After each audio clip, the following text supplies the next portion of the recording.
I wanted to check out this Sam Creep, whatever his name is, the guy that tried to like ambush Steven Crowder and beg for a debate. Please talk to me. Why won't you talk to me? Why? I got a challenge for you, Sam.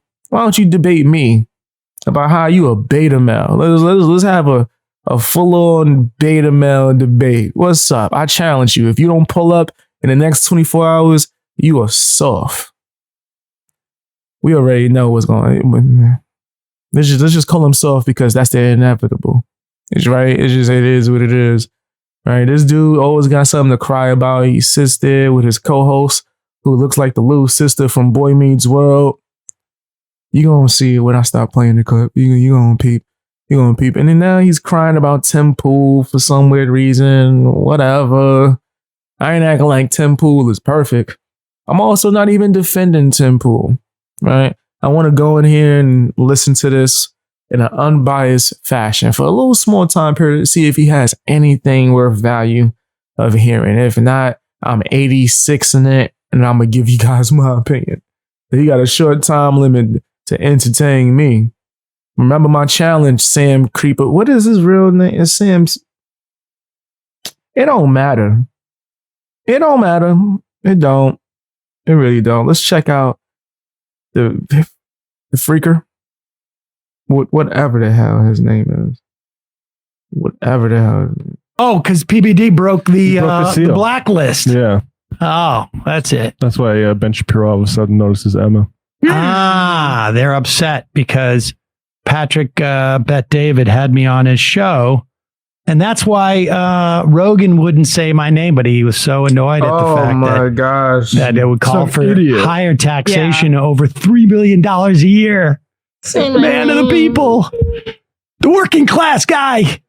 How do I know he's working class? Because he likes MMA and he talks like this. Yeah, he smokes weed on air. I mean, you wouldn't see a guy in a suit do that. You wouldn't see a guy who had a Disney development contract in the 90s do that. No. Yeah, exactly. Come on, give me a break. But here's Tim. Who care?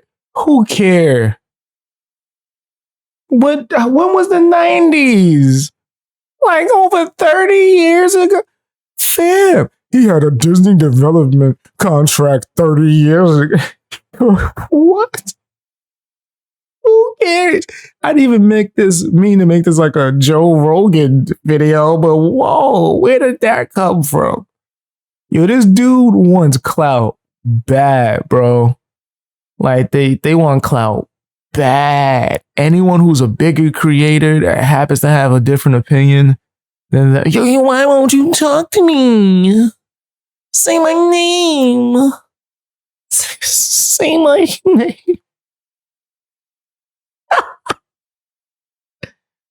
You could be my grandfather's age, bro.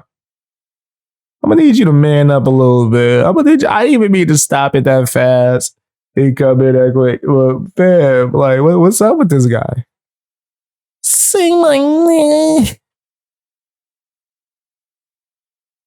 Yo, this guy's crazy. And Pool on Patrick Bet David show. And the thing I like about this, to be fair, I haven't watched all of it.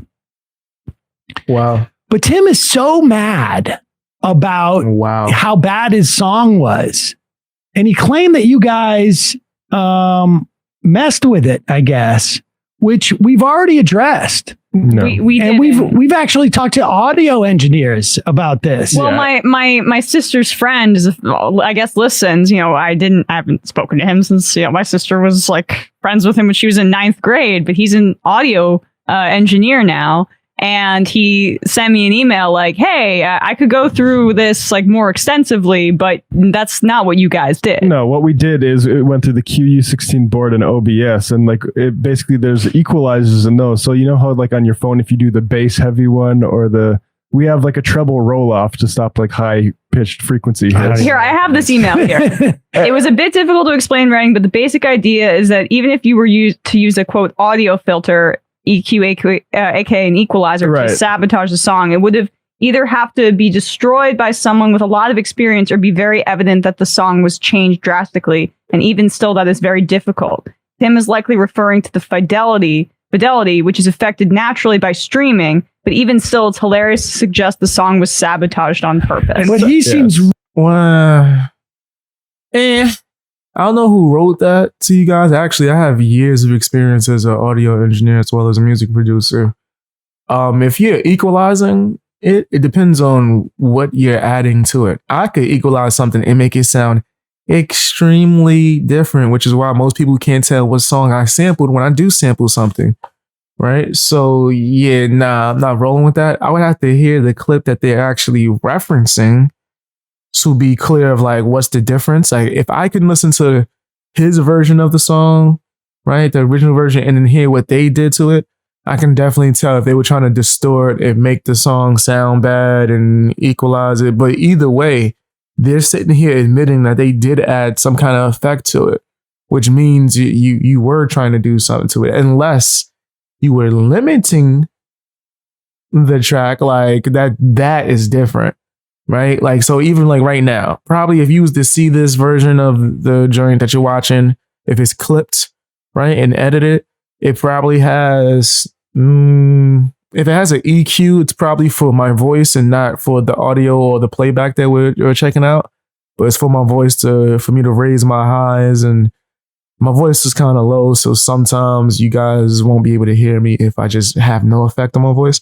Even right now, as I'm doing this live, I have effects on my voice. One, to silence my background. Two, to lift up the higher frequencies of my voice, right?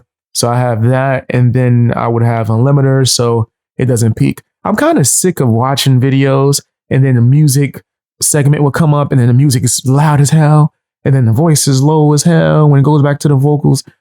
I'm tired of that, right? So yeah, even when I do my own stuff, I make sure I add a limiter so everything can be balanced, right? What would you have needed to add to his song? You probably were trying to humiliate him. really upset about this. Like he blames us for the failure of his song. And I said this when thanks for that email. I said this when Matt was out, but I was also just like, I'm the one at the board seat, and like I have no idea how to do that. I'm not even remotely qualified to do that. Everyone's familiar with EQ settings on like Spotify. Here's the bottom line. Yeah, here's the bottom line. And we'll get into this video, but I want to make this absolutely clear. I have absolutely no problem with messing with Tim's song, with putting fart noises on it. They would have been funny. With highlighting how horrible it is, whatnot. I mean, I don't know if you guys just made fun of it or you put fart noises on it. Oh, we said it was horrible. Yeah, okay. It was like Nickelback. But we have too much integrity to do that without, telling people that we were messing with it. Yeah, it's funnier to actually have us mess with it. And the problem is, I guess, according to Tim, even Tim, this is sort of like looking at yourself in the mirror and going like, ooh. Shut up. Yo, fam, y'all just admitted that you added something to it. So if you put an equalize on it from whatever software you were using, OBS, that mean you messed with it. What? Fam, I understand how people could be like, oh, it's just my opinion. You can't be so sensitive about your art. It's art. You can understand the artist wanting their art to be presented the way that they wanted it to be presented. Like, think about that. Like, if you watch any music documentaries, Ye then redid songs 30 times because he wanted it to be perfect. Imagine playing a song in a fashion that he didn't desire it to be played. Imagine movies being shown in a way that the director did not mean for it to be shown. Right? Like, yes, that does matter. Or at least bare minimum, the artist is allowed to give you criticism back, saying, yo, they kind of messed with my song. They could have just played it the regular way. I don't think there's nothing wrong with that, with addressing that and saying that and sharing your opinion. So you guys can share your opinions, which you guys admit was to dump on his song, but he can't share his opinion on your commentary. I really never understood that, man. That's all over YouTube if you notice it. Someone could say something about you. If you reply, oh, look, they can't take criticism. Whoa. They're just giving you criticism back. Now, if they go beyond that and go out their way, now that could be an issue. That could be an issue. But as far as Sam and the little sister from Boy Meets World, I just think that they're corny. I think they're extremely corny. I haven't even heard the song of Tim Pool's that they're speaking on. I've heard maybe one Tim Pool song, and I actually did like it. If you check my BXB Display music channel, you can see me react to it. I thought it was decent. I haven't heard anything else from Tim Pool musically. But whatever. If the song's good, it's good. If you guys didn't like it, you didn't like it. But you're allowed to say your opinion. He's allowed to give his opinion on your commentary. Stop crying. It sounds like you guys are the ones crying. I can't stand people that throw rocks and hide their hands. I hate that. I hate it. Man, that and fence sitting. Same thing. Throwing rocks and hiding your hands and fence sitting. I can't stand that. Whenever I see it, it's just like, you got no integrity. I can't rock with people that don't have integrity. But that's just my opinion. Tell me what yours is down below in the comment section. Hit the like button as well and share the video.